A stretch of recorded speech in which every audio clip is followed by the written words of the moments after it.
সব নবী রাসূলদের নামে আম্বিয়া নাম দিয়ে যে সূরাটি আল্লাহ দিলেন, সেই সূরার প্রথম আয়াতেও আল্লাহ তাআলা সেই পরকালীন জীবনের কথা বললেন যে একটা হিসাব নিকাশের সময় মানুষের খুব নিকটে চলে এসেছে, অথচ অধিকাংশ মানুষেরা সেই হিসাব নিকাশের ব্যাপারে গাফেল হয়ে আছে। তাদের কোনো হুঁশ নাই, খেয়াল নাই।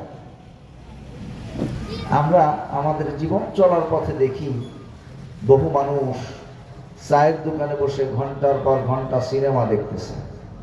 আছে না এই পরিবেশ? ক্যারাম বোর্ড খেলে ঘন্টার পর ঘন্টা নষ্ট করতেছে, আছে না? তাস খেলে নষ্ট করতেছে, আছে না? তাহলে আসলে কি তাদের হুঁশ আছে? না, হুঁশ নাই, তারা বেহুশ অবস্থায় আছে। এই জন্য এটা করা সম্ভব হচ্ছে। তো আল্লাহ পাক বললেন যে এই হিসাবের সময়টা তো একেবারে খুব নিকটবর্তী।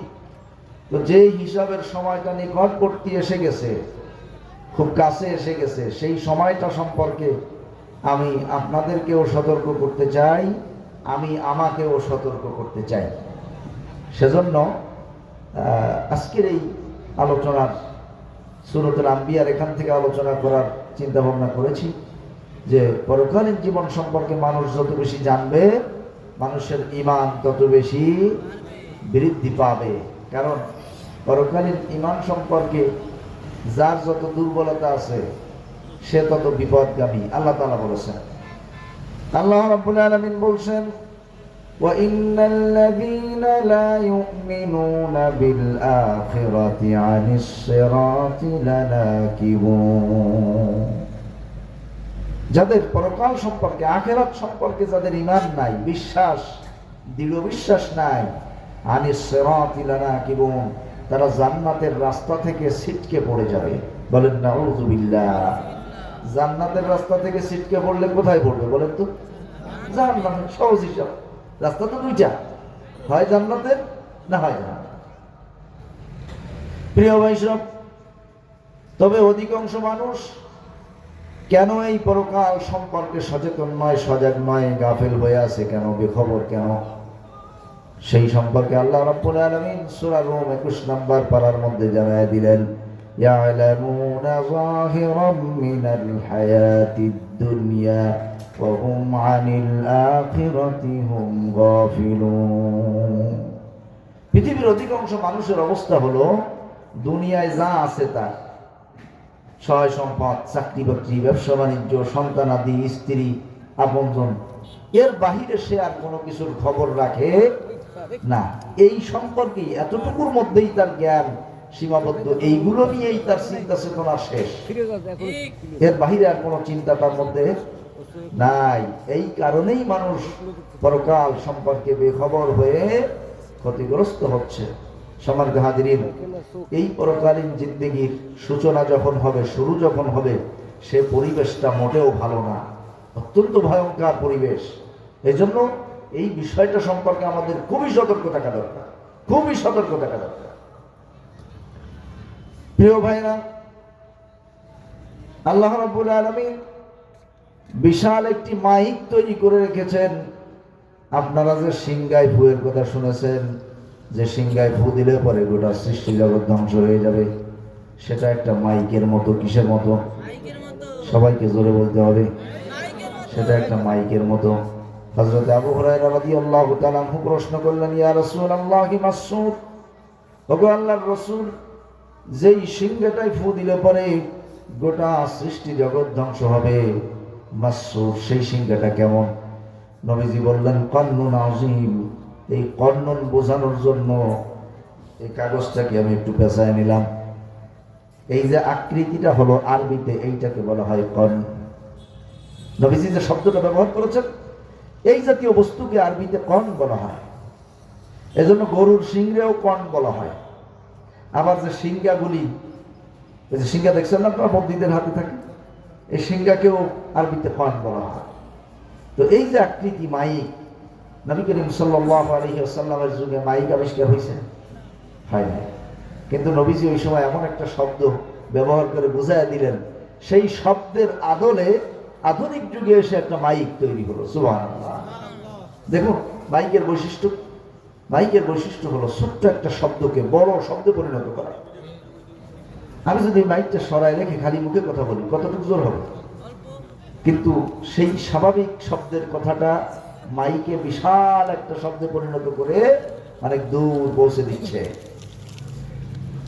আল্লাহ তাআলা একটা মাইক তৈরি করলেন, সেই মাইকটা কি আমাদের এই ডেকোরেটরের ভাইদের মাইকের মতো কিনা একটু জেনে আসি হাদিস থেকে। আল্লাহ নবী বলেছেন, ওয়াল্লাযী বাসানি বিল হাক্কি ইন্না আযমা দারাতা ফীহি কা'আরদিস সামাই ওয়াল আরদ, যে আল্লাহ পাক আমাকে সত্য জীবন বিধান সহকারে পাঠিয়েছেন, সেই আল্লাহর নামে কসম করে নবীজি বললেন, ওই যে মাইকটা আল্লাহ পাক তৈরি করেছেন, যেটা ফু দিলে পরে গোটা সৃষ্টি জগৎ ধ্বংস হবে, ওই মাইকটা হলো এই বিশাল আকাশ আর জমিনের মতো এত বড়। কোন সুবহানাল্লাহ। কা'আরদিস সামাই ওয়াল আরদ, এই বিশাল আকাশ আর জমিন মিলে যত বড়, আল্লাহর তৈরি করা সেই মাইকটা এত বড়, এত বিশাল। এখন প্রশ্ন আসতে পারে, হুজুর এইটা আল্লাহ রাখছে কাগো রান্নাঘরের মধ্যে, এত বড় একটা মাইকে তোর হাত তো জায়গা লাগবে, কারণ এই দুনিয়ার যা আমরা চোখের সামনে দেখি এর বাইরে তো আল্লাহ তেমন জায়গা টাকা নাই মনে আছে। প্রিয় ভাইরা, একটা ছোট্ট ঘটনা শোনাই। হযরত মুসা আলাইহিস সালাম তাওরাত কিতাব পড়তে পড়তে পেয়ে গেলেন, এমন একটি আয়াত পেয়ে গেলেন যে আয়াতটি আল্লাহ কোরআনেও নাজিল করেছেন। সেই আয়াতের অর্থ হলো, আসমান জমিন জগতে যা কিছু আছে, ইচ্ছায় হোক আর অনিচ্ছায় হোক, সব আল্লাহর কাছে আনুগত্য স্বীকার করেছে। এই আয়াতটা তেলাওয়াত করার পরে হযরত মুসা আলাইহিস সালাম তেলাওয়াত বন্ধ করে দিয়া এইবার তুর পাহাড়ের পাদদেশে গেলেন। আল্লাহ পাকের কাছে জিজ্ঞাসা করলেন, রব্বুল আলামিন, এই আসমানে কত বিশাল বিশাল সৃষ্টিরাজি আছে, জমিনে কত বড় বড় প্রাণী আছে, এরা যদি তোমার কথায় আনুগত্যতা স্বীকার না করতো তাইলে তুমি কি করতা? আল্লাহ পাক বললেন, মুসা, এই আসমান জমিনের সীমানার বাহিরে আমার এমন কিছু প্রাণী আছে, যার একটা প্রাণীকে আদেশ দিলে 7 আসমান আর জমিন এক ঢোকে খেয়ে ফেলতো। 7 আসমান আর জমিন এক ঢোকে খেয়ে ফেলতো। আসমান আর জমিন মিলা যতটুক যায় এক ঢোকে খাইতে গেলে কি বিড়ালের মতো ঢোকে না নিলে খাই ফেলাইতে পারবে? আমরা এক ঢোকে একটা চকলেট কিনতে পারবো ঝুঁকি নিয়ে? সম্ভব? আচ্ছা ধরেন, তাও ধরলাম যে সম্ভব, কিন্তু চকলেটের চাইতে বড় যদি কিছু দেওয়া হয়, এটা কি গেলা সম্ভব? তার মানে আমার দেহের তুলনায় চকলেটটা যতটুকু, ওই প্রাণীটার দেহের তুলনায় এই আসমান আর জমিন অতটুকু। সুবহানাল্লাহ। হযরত মুসা আলাইহিস সালাম জিজ্ঞাসা করলেন, আল্লাহ, আইনা দাব্বা, এই প্রাণী কোথায়? এত বড় প্রাণী রাখছো কোন জায়গায়? আল্লাহ তাআলা বললেন, ফি মারাজিম মিন মুরুজি। ও মুসা, এই আসমান জমিনের সৃষ্টি জগতের বাহিরে আমার এক বিশাল বিচরণ ক্ষেত্র আছে, মাঠ আছে, সেই মাঠে তাদেরকে ছেড়ে দিয়েছি, সেখানে তারা ঘুরে বেড়ায়। তার মানে এরকম প্রাণী একটা না, আরো আছে। হযরত মুসা আলাইহিস সালাম জিজ্ঞাসা করলেন, রব্বুল আলামিন, আইনাল মুরুজ, সেই মাঠটা কোথায়? এইবার আল্লাহ পাক বললেন, ফি ইলমিন মিন ইলমি। ও মুসা, এটা আমার ইলমের ব্যাপার, আমার জ্ঞানের ব্যাপার, এটা তোমার জ্ঞানে ধরবে না, তুমি আর প্রশ্ন বাড়াইও না। হযরত মুসা আলাইহিস সালাম থেমে গেলেন। প্রিয় ভাই সব, এত বড় প্রাণী যদি আল্লাহ পাক কোনো জায়গায় রাখতে পারেন, তাইলে আকাশ আর জমিনের মতো এত বিশাল সিংহাটা আল্লাহ রাখবেন, এইটা নিয়ে আপনার আমার টেনশন করে মাথা নষ্ট করার দরকার আছে নাকি? আল্লাহ রাব্বুল আলামিন রেখে দিয়েছেন, একজন ফেরেশতা নিযুক্ত করেছেন ওই মাইকটাতে ফু দেওয়ার জন্য। খুব ভালো করে বুঝবেন, এই যে ডেকোরেটরের ভাইরা যে মাইক লাগিয়েছে, আমি কথা বলতেছি, আপনারা কেউ কি এখন ওই মাইকের কাছে যে কান লাগাইতে পারবেন?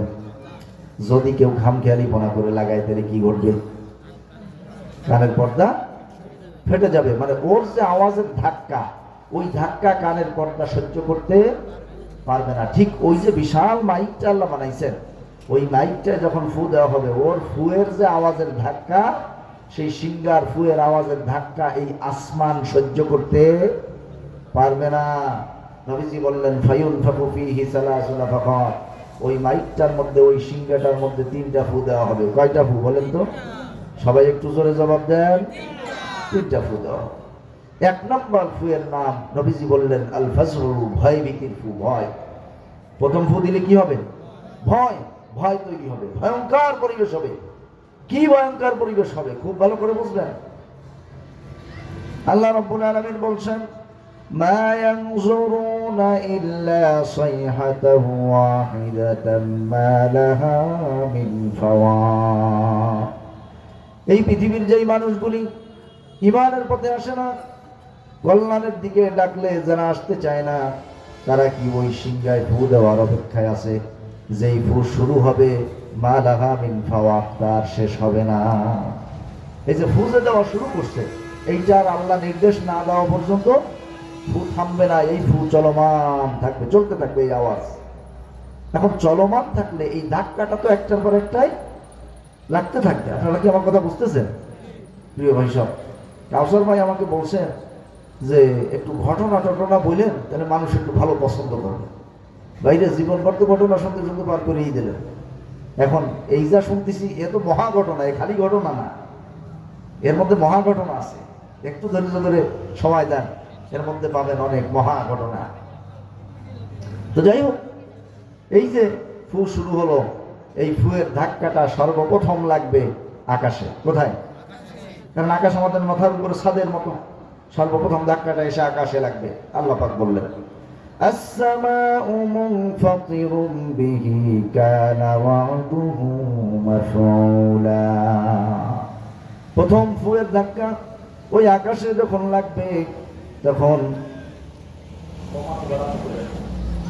আওয়াজটা যখন স্বাভাবিক করে সাপ্লাই দেয়, এরকম করে দেয়, যেমন কষ্ট হচ্ছে। প্রথম ফুয়ের ধাক্কা যখন লাগবে আকাশে, তখন চড়াত করে আকাশ ফেটে যাবে। ওই যে কানের পর্দায় মাইকের আওয়াজের ধাক্কা লাগলে যেমন পর্দা ফেটে যাবে, ঠিক ওই রকম সিংহায় ওই বিশাল মাইকের ফুয়ের ধাক্কা আকাশে লাগলে চড়াত চড়াত করে আকাশ ফেটে যেতে থাকবে। তবে এক চোটে ফেটেই ভেঙে চুরে চুরমার হয়ে যাবে না। ফেটে মনে করেন যে এখানে ওখানে খাবলা খাবলা হয়ে গেল। এই খাবলা খাবলার পরিবেশটা কেমন হবে আল্লাহ তাআলা সূরা নাবা 30 নম্বর পারায় বলেছেন, অফুতিহাতিস সামাউ ফাকানাত আবওয়াবা। ওই প্রথম ফুয়ের ধাক্কা লেগে আকাশটা এমন ভাবে খাবলা খাবলা হয়ে ভেঙে যাবে, তাকাইলে মনে হবে আকাশে অসংখ্য দরজা আর দরজা হয়ে গেছে, এমন দরজার মতো মনে হবে। এরপরে যেহেতু ফু চলমান, মনে আছে তো, মা লাহা মিন ফাওয়া, ফু তো চলতেছে, থামে নাই। এখন ধাক্কা লাগিয়া আবার ধাক্কা লাগতেছে না, আবার ধাক্কা লাগার কারণে আল্লাহ পাক বললেন, ইদাস সামাউ কুশিতাত, গোটা আকাশ একেবারে 7 আকাশ ধরে ছিঁড়ে বুড়ে ভেঙে চুরে সব চুরমার হয়ে যাবে। মাথার উপরে আকাশ বলতে আর কিচ্ছু থাকবে না। আল্লাহু আকবার। কিচ্ছু থাকবে, শেষ, সব শেষ। এখন আকাশ চলে গেল, আকাশ বলতে ছাদের মতো উপরে আর কিছু নাই। তাইলে ফু তো চলমান আছে, মনে আছে না আপনার? ফু চলতেছে, তাহলে আকাশ নাই। এখন ধাক্কাটা লাগবে কিসে? জমিন পর্যন্ত আসাটা কিন্তু আরো কিছু আছে, চাঁদ সূর্য তারকারাজি আছে। হ্যাঁ, এইবার ওই ধাক্কাটা লাগবে চন্দ্র সূর্য তারকারাজি, Milky Way, galaxy, black hole, মহাশূন্যে যা আছে, এই সবগুলির উপরে এসে ধাক্কা লাগবে। এই সবগুলি আল্লাহ তাআলা এক একটা নির্দিষ্ট কক্ষপথে ছেড়ে দিয়েছেন, এক একটা নির্দিষ্ট কক্ষপথে চলমান। আল্লাহ কোরআনেই বলেছেন, কুল্লুন ফি ফালাকি ইয়াসবাহুন, সবগুলি যার যার পথে সাঁতরায়া চলাফেরা করতেছে।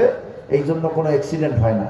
সূর্য সূর্যের রাস্তায় চলে, চন্দ্র চন্দ্রের রাস্তায় চলে, তারকারাজি তাদের রাস্তায় চলে, মিল্কি ওয়ে গ্যালাক্সি তাদের রাস্তায় চলে, ব্ল্যাক হোল তাদের রাস্তায় চলে।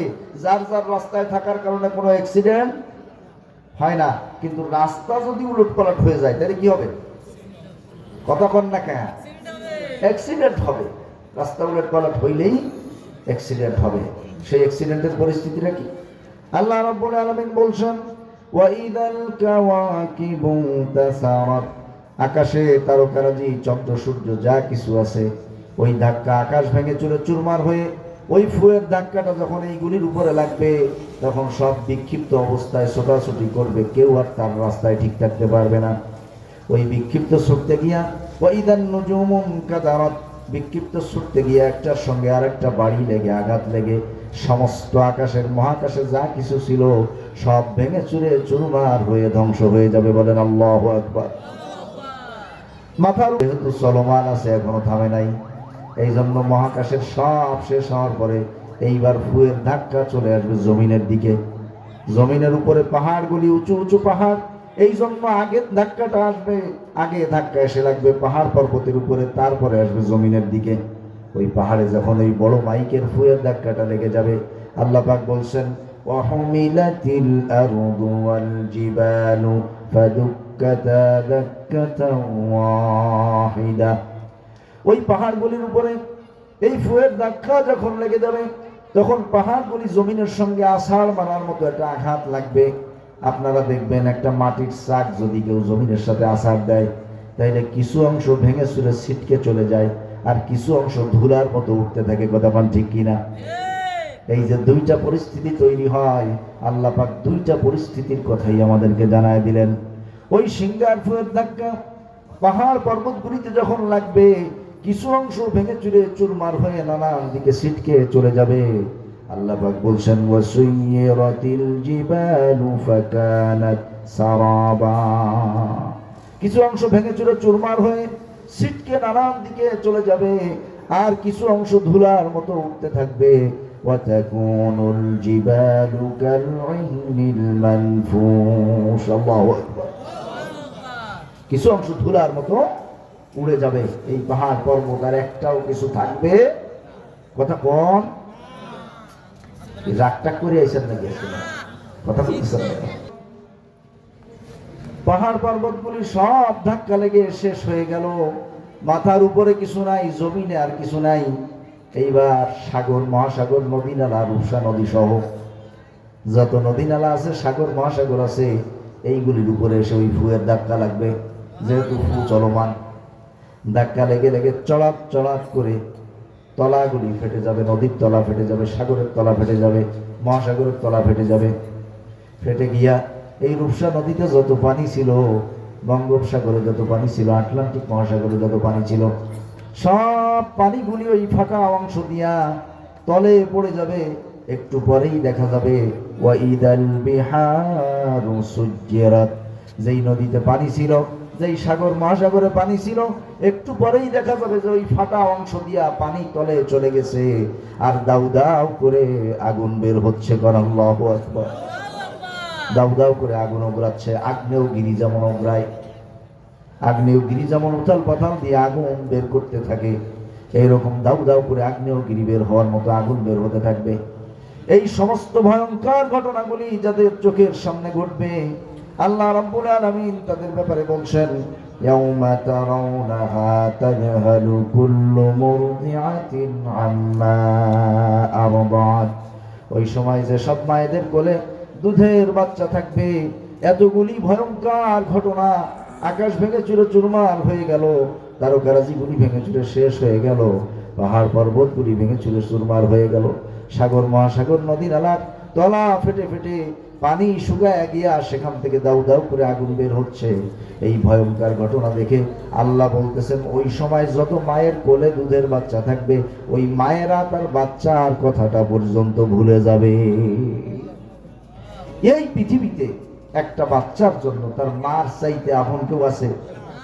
একেবারে বাচ্চা যদি দুধের বাচ্চা হয়, একদম নবজাতক ছোট্ট শিশু, তার সবচাইতে আপন হলো তার মা। কথা বলেন ঠিক কিনা? আল্লাহ তাআলা বলতেছেন যে তাযহালু কুল্লু মুরদিআতিন আম্মা আরদাআত। প্রত্যেক মা তার ওই মায়েদের যাদের গর্ভে বাচ্চা থাকবে, পেটে বাচ্চা থাকবে, এই দৃশ্য দেখে ভয়ের চোটে বাচ্চাদের আল্লাহ রাব্বুল আলামিন বলছেন ইয়াউমা ইয়াকুনুন নাসু কাল ফারাশিল মারসুস। বিক্ষিপ্ত কীট পতঙ্গ পোকা মাকড়ের মতো মানুষেরা উল্টা পাল্টা ছুটতে থাকবে, কারো দিক ঠিক থাকবে না। ওয়াতারান নাসা সুকারা ওমা হুম বিসুকারা ওয়ালাকিন্না আযাবাল্লাহি শাদীদ। আল্লাহ বলতেছেন মানুষদের বিক্ষিপ্ত অবস্থা দেখে মনে হবে যে সব মাতাল, আসলে তারা নেশা করে নাই। তাদের চোখের সামনে এই যে ধ্বংসযজ্ঞ শুরু হয়েছে, এইটা দেখে মূলত তাদের কারো হুঁশ নাই। এমন কঠিন পরিস্থিতি আমাদের খুব নিকটে চলে আসছে। ইকতারাবালিন নাস, আল্লাহ বলতেছেন মানুষের খুব কাছে চলে আসছে, অথচ মানুষের হুঁশ নাই। কতক্ষণ প্রিয় বৈষ্ণব, এইবার আল্লাহ পাক ফু থামাতে বলবেন। প্রথম ফুয়ের ধাক্কা এই পর্যন্ত শেষ হয়ে গেল, আবার নির্দিষ্ট সময় পরে আল্লাহ রাব্বুল আলামিন আবার যখন অর্ডার করবেন তখন দ্বিতীয় ফু দেওয়া হবে। দ্বিতীয় ফুটা যখন দেওয়া হবে, وَنُفِخَ فِي الصُّورِ فَصَعِقَ مَنْ فِي السَّمَاوَاتِ وَمَنْ فِي الْأَرْضِ إِلَّا مَنْ شَاءَ اللَّهُ। দ্বিতীয় ফু যখন দেওয়া হবে, صَعِقَ مَنْ فِي السَّمَاوَاتِ وَمَنْ فِي الْأَرْضِ, আসমান জগৎ আর জমিন জগতে যত জীবন্ত বস্তু ছিল, সেইটা মানুষ হোক, জিন জাতি হোক, অন্য কোনো বন্য প্রাণী হোক, অথবা এমনকি আকাশে যত ফেরেশতা আছে, জমিনে যত ফেরেশতা আছে, ইল্লা মান শা আল্লাহ, মাত্র 4 জন ফেরেশতার সর্দার বাদে, 4 ফেরেশতার 4 জন সর্দার বাদে বাকি ফেরেশতারা সহ সব জীবন্ত বস্তু দ্বিতীয় ফুতে মারা যাবে। সব শেষ। আল্লাহ পাক আজরাইলকে জিজ্ঞাসা করবেন, মালাকুল মাউতকে, মৃত্যুর ফেরেশতা যে, তাকে জিজ্ঞাসা করবেন, মান বাকিয়া ইয়া মালাকাল মাউত, ও মৃত্যুর ফেরেশতা, মরতে আর বাকি আছে কে কে, দেখো তো খুঁজে।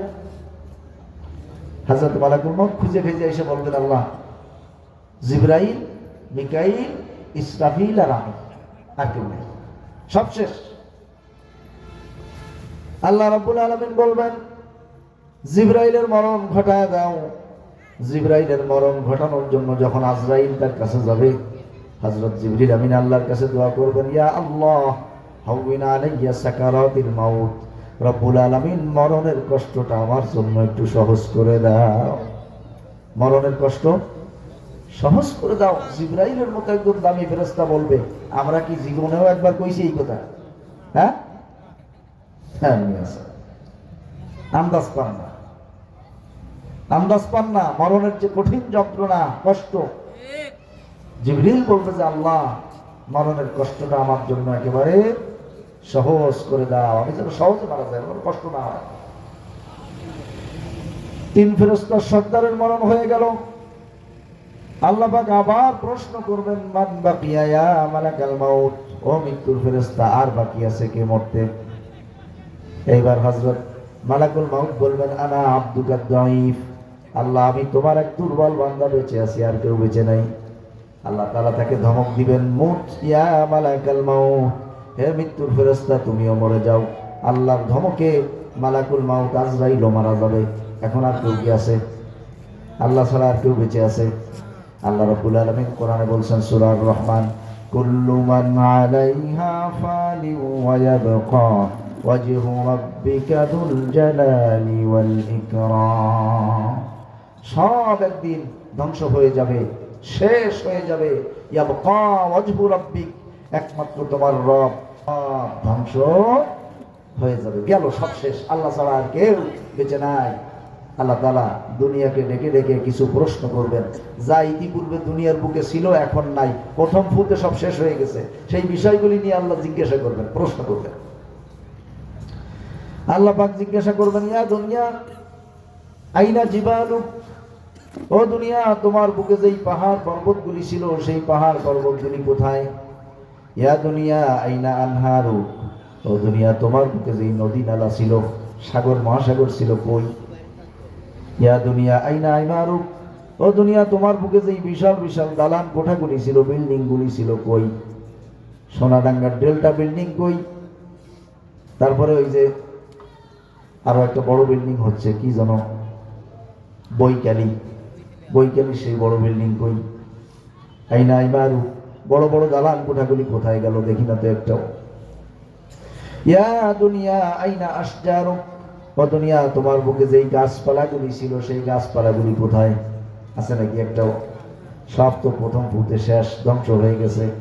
ইয়া দুনিয়া আইনাল মুলুক ওয়াবনুল মুলুক, ও দুনিয়া, তোমার বুকে যেই সব রাজা বাদশারা সামান্য সময়ের জন্য ক্ষমতা পায়া মানুষের সঙ্গে যা ইচ্ছা তাই ব্যবহার করত, সেই মানুষগুলি কোথায়? আইনাল মুলুক, সেই রাজারা কোথায়? ওয়াবনুল মুলুক, তাদের ছেলেবেলারা কোথায়? কারণ ছেলেবেলা ছাড়া তো আর রাজত্ব জমে না, জমে? হ্যাঁ, ছেলেবেলারও তো জমায়, জমাইতে থাকো, সময় খুব নিকটে আসতেছে। আল্লাহ প্রশ্ন করবেন, আইনাল্লাযীনা আকালু রিজকি ওয়া আবাদু গায়রি, দুনিয়ায় যারা আমার রিজিক ভক্ষণ করেছে, আমার নেয়ামত খেয়ে বেঁচে রয়েছে, আর ইবাদত করেছে, হুকুম মানেছে আর একজনের। আমার ইবাদত করে নাই, আমার হুকুম মানে নাই, আমার গোলামি করে নাই, গোলামি করছে আর একজনের, খাইছে আমারটা। সেই মানুষগুলি কোথায়? এভাবে আল্লাহ তাআলা প্রশ্ন করতে থাকবেন। এরপরে একটা নির্দিষ্ট সময় পরে আল্লাহ রাব্বুল আলামিন এই জমিনের চেহারা পাল্টায়া দিয়া সুন্দর সমতল একটা জমিন বানাবেন, যেই জমিনের মধ্যে রূপসা নদী থাকবে না, ব্রিজ থাকবে না, রাস্তাঘাট থাকবে না, উঁচু নিচু থাকবে না, একেবারে রুটির মতো সমতল একটা জমিন আল্লাহ বানাবেন। ইয়াউমা তুবাদদালুল আরদু গায়রাল আরদ ওয়াস-সামাওয়াতু ওয়া বারাযু লিল্লাহিল ওয়াহিদিল কাহ্হার করে দিয়া আর একটা জমিন আল্লাহ বানাবেন, যেই জমিনটা হবে একেবারে সমান, সেখানে কিছুই থাকবে না। এই সমান জমিন বানানোর পরে আল্লাহ রাব্বুল আলামিন আবার সর্বপ্রথম হযরত ইসরাফিল আলাইহিস সালামকে জীবিত করবেন। বলেন তো কেন? হ্যাঁ, ফুয়াটা বাকি রয়েছে না? ফু কয়টা হয়েছে? সিংহা, এই যে বড় মাইকে ফু দিবে। হযরত ইসরাফিল আলাইহিস সালামকে জীবিত করে আল্লাহ রাব্বুল আলামিন ওই বড় মাইকটা আবার হাতে ধরায় দিবেন, আবার সে আল্লাহর হুকুমে একটা ফু দিবে। দ্বিতীয় ফুতে তো সব মারা গিয়েছিল, এইবার শেষ ফুতে আবার সব জীবিত হয়ে দাঁড়ায় যাবে। কোন সুবহানাল্লাহ। আল্লাহ রাব্বুল আলামিন বলছেন সুম্মা নুফিখা ফীহি উখরা ফাইদা হুম কিয়ামুন ইয়ানজুরুন। তৃতীয় ফু যখন দেওয়া হবে, সব যার যার জায়গায় জীবিত হয়ে যাবে। জীবিত হইয়া চতুর্দিকে তাকায় দেখতে থাকবে, আহারে কোন জমিনে আসলাম, এখানে তো আমাদের পরিচিত কোনো কিছুই দেখতে পাই না। ওয়াতারাল আরদা বারিজাতাও ওয়া হাশারনাহুম ফালাম নুগাদির মিনহুম আহাদা। সেদিন তোমরা উঠে বারিজা দেখতে পাবা, একটা সমান সমতল জমিন দেখবা, নতুন একটা জমিন তোমরা দেখবা। আর ওই দিনটা হবে এমন দিন, লাম নুগাদির মিনহুম আহাদা, ওই দিন ওই বিচারের ময়দান থেকে একজনও অনুপস্থিত থাকতে পারবে। কুল্লু উম্মাতিন জাসিয়াতান কুল্লু উম্মাতিন তুদআ ইলা কিতাবিহা আল ইয়াওমা তুজজাউনা মা কুনতুম তা'মালুন। সেই দিন তোমরা দেখতে পাবে সব উম্মতেরা মাথা নত করে দাঁড়ায় আছে, আর আল্লাহ পাকের কাছে কিতাব নেওয়ার জন্য এক একজন করে সিরিয়াল দিয়ে আসতেছে। কয়জন করে আসবে? উম্মত উম্মত আলাদা আলাদা জায়গায় দাঁড়াবে, কিন্তু আমলনামা নেওয়ার জন্য আসবে এক একজন। ওয়ালাকাদ জিতুমুনা ফুরাদা কামা খলাকনাকুম আউওয়ালা মাররা। আল্লাহ পাক বলছেন, প্রথম যেভাবে তোমাকে একা একা সৃষ্টি করেছিলাম, ওইভাবেই তুমি আবার আমার কাছে ধরা দিবা। আমরা যেদিন মায়ের পেট থেকে পৃথিবীতে ভূমিষ্ঠ হয়েছিলাম, আমাদের সাথে কয়জন ছিল? আমরা আসছি তো একা একা, তখন ঠিক কিনা?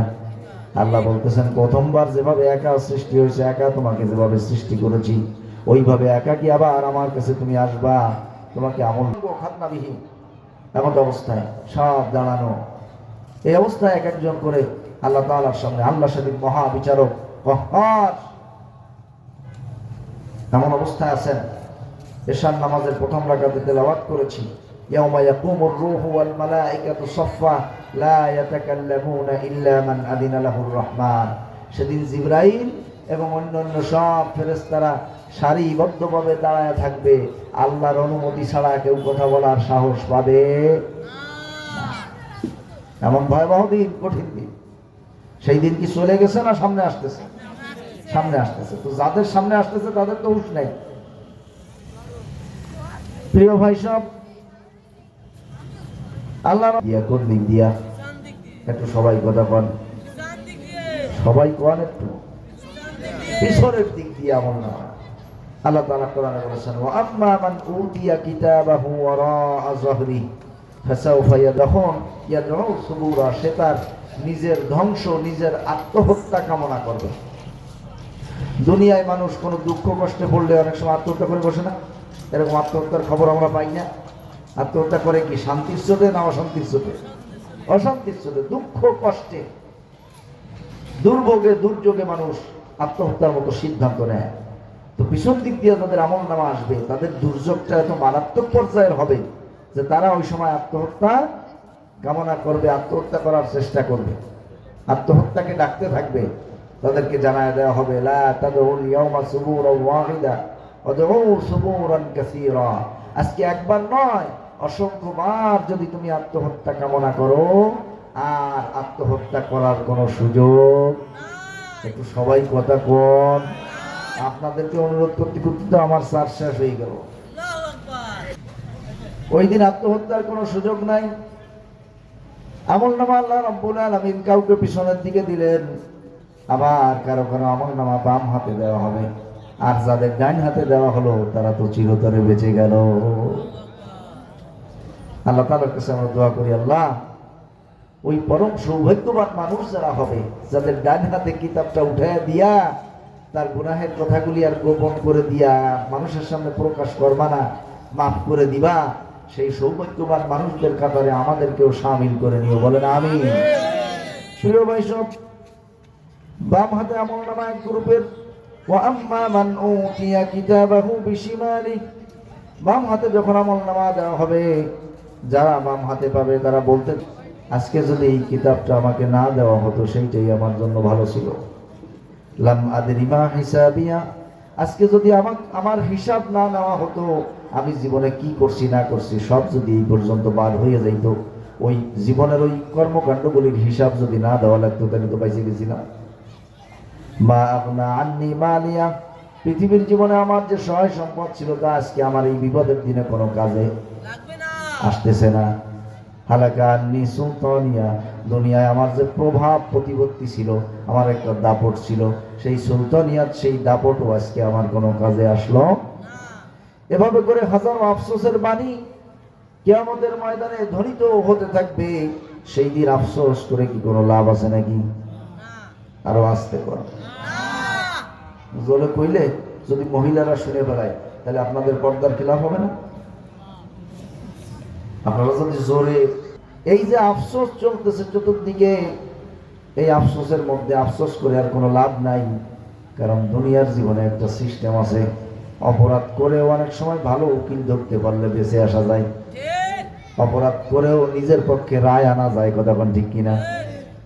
এই জন্য আমরা দেখি অনেক সময় দাগি দাগি আসামি, বড় বড় অপরাধী বাইরে ঘুরে বেড়াচ্ছে, কারণ সে ভালো উকিল ধরছিল, তার উকিলের মাজায় জোর আছে, সেই জোরের কারণে সে বেঁচে গেছে। কিয়ামতের ময়দানে এরকম কোনো জোর থাকবে নাকি? আল্লাহ রাব্বুল আলামিন বলছেন, মান ইউজাদিলুল্লাহু আনহুম ইয়াওমাল কিয়ামাতি আম্মান ইয়াকুনু আলাইহিম ওয়াকিলা। দুনিয়ার জীবনে তো একজন আর একজনের জন্য জেরা করত, দুই উকিলে জেরা করত, জেরা করে সবাই যার যার আসামিটাকে বাঁচানোর চেষ্টা করত। মান ইউজাদিলুল্লাহু আনহুম ইয়াওমাল কিয়ামা, কিন্তু কিয়ামতের দিন আল্লাহর সাথে কে জেরা করবে? আছে নাকি কেউ? আল্লাহ প্রশ্ন করেছেন। আবার এই আয়াতের শেষে বলছেন, মান ইয়াকুনু আলাইহিম ওয়াকিলা, ওকালতি করার জন্য কে দাঁড়াবে আসামিদের পক্ষ নিয়ে, জাহান্নামীদের পক্ষ নিয়ে? কেউ দাঁড়াবে না, কেউ দাঁড়াবে না। ওই দিনের দুর্বিষহ ভয়াবহ অবস্থার ২০ নম্বর পারা, ওমান ফিল আরদি জামিআন সুম্মা ইউনজিহ, পৃথিবীর সব মানুষকে আল্লাহর কাছে ধরাই দিয়াও যদি নিজে বাঁচা যায়, তাও মানুষ সেই চেষ্টা করবে যে সবাই জাহান্নামে যাক, বিনিময়ে আমি জান্নাতে যাই। এমন